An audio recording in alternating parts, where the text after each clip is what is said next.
All right, so we're coming into the class notes on fundamental identities from 6.1. We've certainly been in this for a while, but we're kind of coming to the culmination of what the point is of a lot of what we are trying to do with why we simplify identities and why we have to understand how we can use identities in simplifying expressions. Now, you do want to make sure that before you start this video that over here that you have watched the Solving Trig Equations 1, which is a review of solving equations that we had done back when we were in school. And then you also want to watch Solving Equations 2, which is kind of previewing and getting you ready for the types of things that I'm going to do in this portion of the notes. That mine are a little bit harder than those, so we kind of make sure you get your foundation down and you've watched those videos. All right, so taking a look at example 7, this one's very similar to the ones that are in the video number 2 that I just showed you. But the idea is that when you look at this, one, we see that it's quadratic.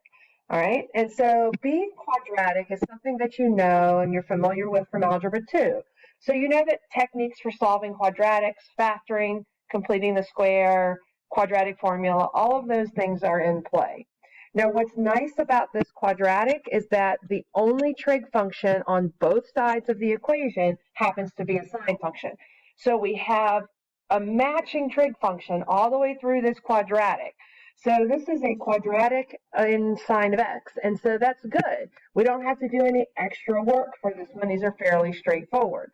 So we're going to start by looking at this idea of when we solve quadratics, we typically like to have 0 on one side. So that was our Algebra 2 skill. So we're going to move that over and get 0 on one side. Now, I do notice that over here in my, what they've asked me to do, kind of paying attention to this, I'm first finding the solutions only on the interval 0 to 2 pi, the first rotation. Then all the solutions between 0 and 4 pi, 2 full rotations. And then all of the solutions. So there's 3 different things going on here. But the beginning of all 3 of these is exactly the same. So we get our 0. We're going to look for factoring. That is always your first thing. GCF first, factor second, and then if it doesn't factor, you move on to other solving for quadratic techniques. You could do a U substitution on this, but these are so simple. I really think that you guys should be able to simply kind of do the guess and check, where we know that the first 2 terms, 2 sine x times sine of x, that these 2 terms should multiply to get that term. We know that the last 2 terms have to multiply to give us this minus 1. So pretty much we know that we're going to have a 1 and a 1, and we know one of them has to be negative and one's positive. And the question is to figure out which one. And we remember that the inner and the outer, when we multiply those together, have to give me this middle term. And so 2 sine of x and sine of x, that's positive sine of x. I know the positive needs to go there and the negative needs to go there. So I do a little guess and check, and I get my factoring in. Now, once I get the factoring in, then we're going to use zero product property. And so we're going to basically break this into 2 problems, turning it into those simpler problems that we did in the video number 1. So 2 sine of x minus 1 equals 0, or sine of x plus 1 equals 0. So we use our zero product property. Now we're going to solve these using the techniques from the first video. And I very quickly add 1 divided by 2. That's just arithmetic. Over here, we're going to have sine of x equals negative 1. All right, so now we're in unit circle. How do I know that I'm in unit circle special family angles? Because this ratio of 1/2 and this ratio of negative 1 are known angles to me. So remember, the sine is the y-coordinate. So if I'm thinking about the unit circle, especially in quadrant 1 to start with, that sine being 1/2 is going to be the 30-degree angle. But we're in radians, so we're going to cross that out and we're going to call it pi over 6. So we know that we have 1/2 as our y-coordinate there. So we're in the pi over 6 family.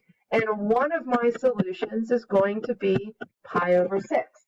And that's in quadrant 1. Now remember, all-star trig class, that sine is positive in both quadrants 1 and 2.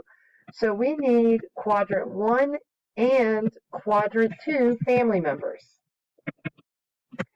So the second family member over here in quadrant 2, remember this is pi minus your reference angle, is going to be 5 pi over 6.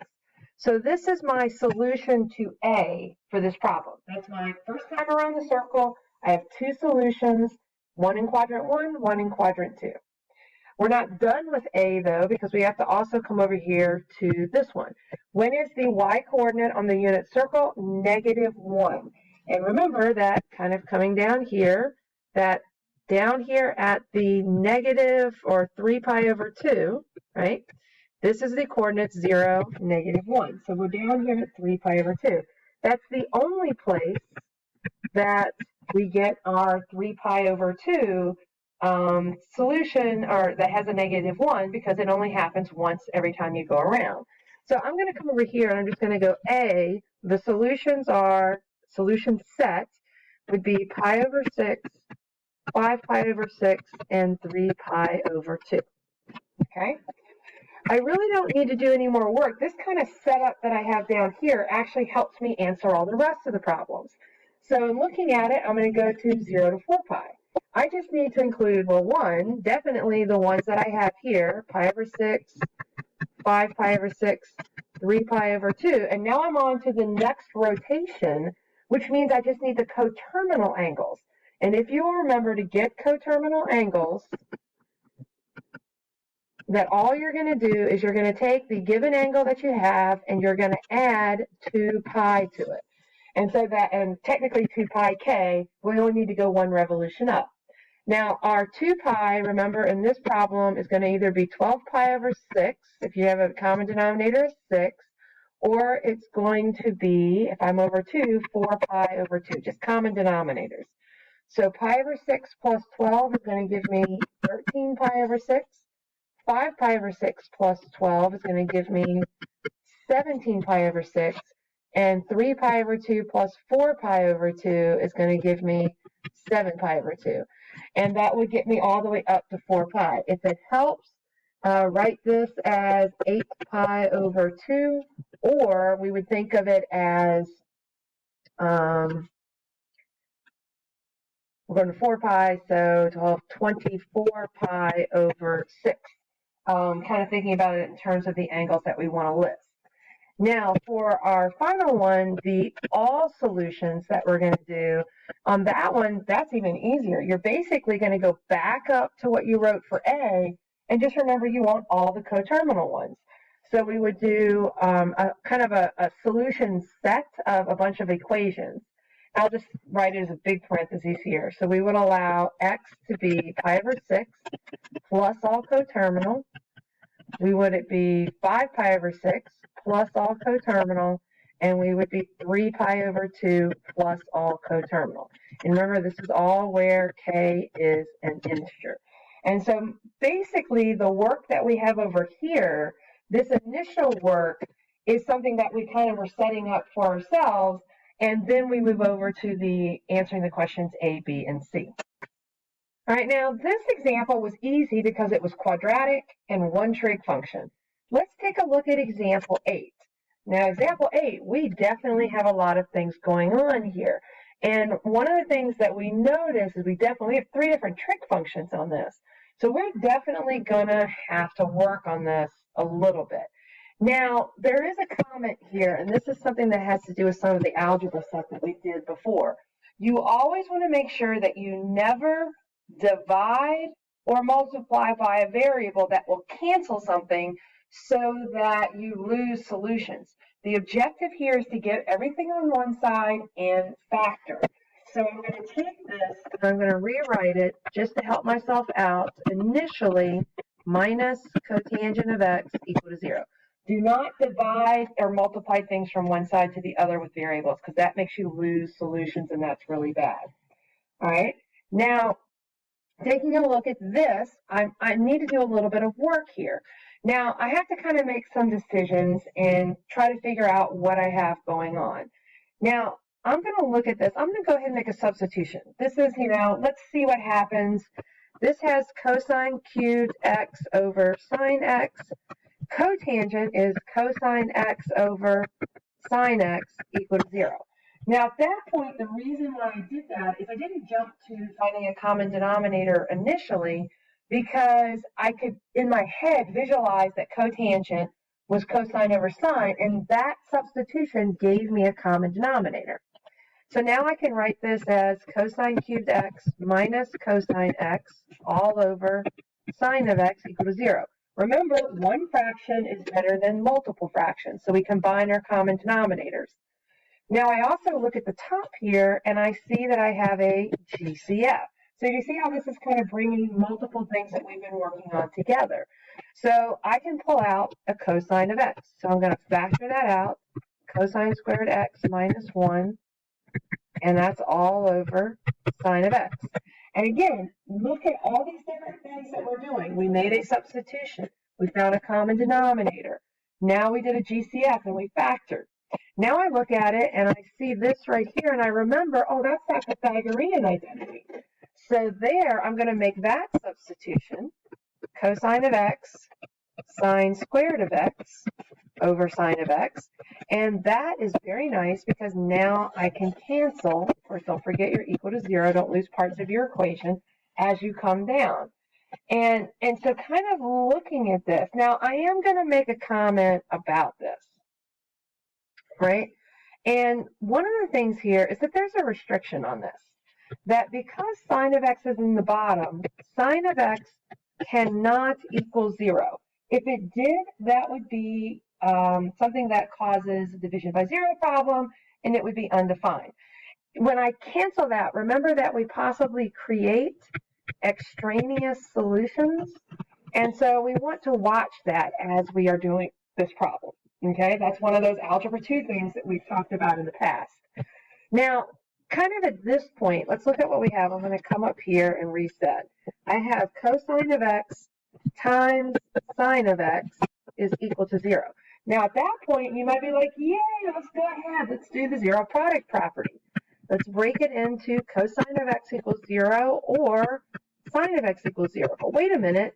We just had a whole conversation over here about how that denominator, because sine was in the denominator, it's not allowed to equal 0.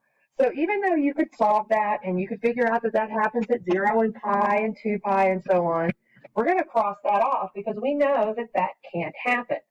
And so over here, the only thing we really have to solve is when is cosine of x 0. Now remember, that's when the x coordinate on the unit circle is 0, and that happens at x equal to pi over 2. 3 pi over 2. All right, let's see. What are we looking for? That was in the first round, like going through that. If I had been doing all solutions, I would have said pi over 2 plus pi k, because those are half a circle apart from each other. So this is 0 to 2 pi solutions. This is all solutions, but they ask me for solutions only in the interval negative 2 pi to 2 pi. So let's kind of list those. We definitely would include pi over 2 and 3 pi over 2. And then I want to go backwards and find coterminals to those two angles, but subtracting 2 pi as we go. When I do the subtracting of 2 pi, you would take your angles that you have, and basically you're going to add, k is going to be negative. So we can say subtract if you want to. Minus our 2 pi, because the denominators are 2, would be 4 pi over 2. So I take each of these, I subtract 4 pi over 2, so that's going to get me at negative 3 pi over 2, and then subtract 4 pi over 2 from that one would be negative, I can't add, 3 minus 4, negative pi over 2, sorry. I like to put them in order, so maybe let's do that. Negative pi over 2, and then negative 3 pi over 2. So that is just kind of working your way back through the circle. And so our final answer for this one would be this set, because we have to pay attention to the domain that they gave us on that. All right, so we're going to stop this video for this one and then come back in and do 2 more examples, and then we'll have some for you to practice.